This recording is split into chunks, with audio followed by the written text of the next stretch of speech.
from Precision Tube Laser. Wanted to answer a couple of questions about the pads that we pour for our machines.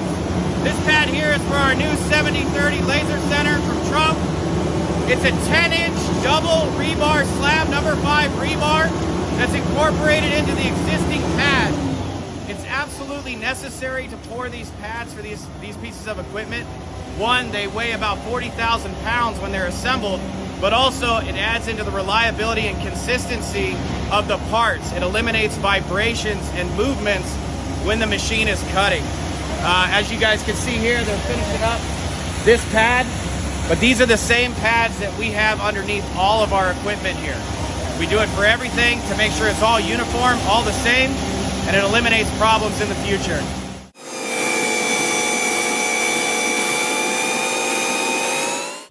So we're really excited about this new addition to our equipment here, the Trump 7030 Laser Center.